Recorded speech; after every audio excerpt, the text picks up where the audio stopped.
Une équipe de Mont-de-Marsan invaincue à domicile contre une équipe de Soyons-Angoulême qui n'a toujours pas gagné à l'extérieur cette saison. Au coup d'envoi, l'objectif était donc tout trouvé pour les visiteurs, décrocher un premier succès loin de leur base. Mais sur les premières minutes de la rencontre, les Montois mettent la main sur le ballon avec ici ce plaquage haut sur l'ailier Julien Cabane et la sanction est directe, carton jaune pour l'ailier angoumoisin Kaneda. Alors les Montois en supériorité numérique en profitent, coup de pied de James, Matanavou cafouille la réception, mais son compatriote Vakaya a bien suivi et marque le premier essai montois. Et 10 minutes plus tard, Mont-de-Marsan insiste avec une mêlée à 5 mètres, grosse poussée des avants landais et M. Datas, l'arbitre qui file sous les poteaux pour l'essai de pénalité. 12-0, le break est fait pour les hommes de Christophe Lossuc, toujours dominateur en mêlée et sur cette sortie de balle, c'est Romain Cabane qui récupère le ballon et file inscrire le troisième essai.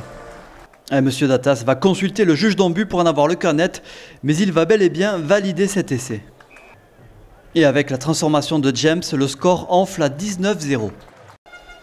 Alors avant la mi-temps, les Charentais vont réagir sur cette pénale touche à 5 mètres de la ligne et ce ballon porté. Finalement, le pack angoumoisin qui va envoyer le troisième ligne, Loyer, derrière la ligne après une longue épreuve de force, désaxé dans un premier temps sur le côté droit puis sur le côté gauche pour donc cet essai de Loyer. Du bord de touche, Méré transforme et le score à la mi-temps est de 19-7 pour Mont-de-Marsan. Au retour des vestiaires, l'objectif pour les Montois est de marquer à nouveau un essai pour récupérer le point de bonus offensif perdu en fin de première période. Et il se montre rapidement dangereux avec cette mêlée à 5 mètres.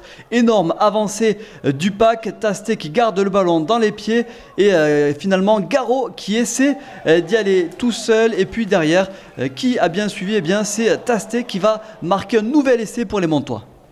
Là aussi, M. Datas, très pointilleux, va consulter le juge d'en but qui va confirmer la première impression. Et James, 10 mètres face au bar, sans souci, transforme cet essai. Mais le stade montois n'est toujours pas rassasié. Et sur cette combinaison en touche, c'est Thibaut Rey qui franchit à nouveau la ligne d'essai d'Angoulême. Angoulême est distancé mais continue à jouer. Et sur ce coup de pied, Kaneda commet une grosse faute sur Julien Cabane. Action très dangereuse pour le Montois. Et sans hésiter, l'arbitre sort le carton rouge pour Kaneda. Alors à 14 contre 15, c'est plus facile pour les Montois qui se ruent à l'attaque, mais les Charentais se mettent de nouveau à la faute. Encore un plaquage dangereux. Cette fois-ci, le coupable se nomme Icapote Fono. Et Angoulême, réduit à 13, va finir par céder. Sur cette pénale touche, Tasté se saisit de la balle. Le môle pénétrant qui se forme et qui envoie Bretous, le troisième ligne, dans l'embut. Et du bord de la touche, James fait admirer sa précision pour porter le score à 38-7.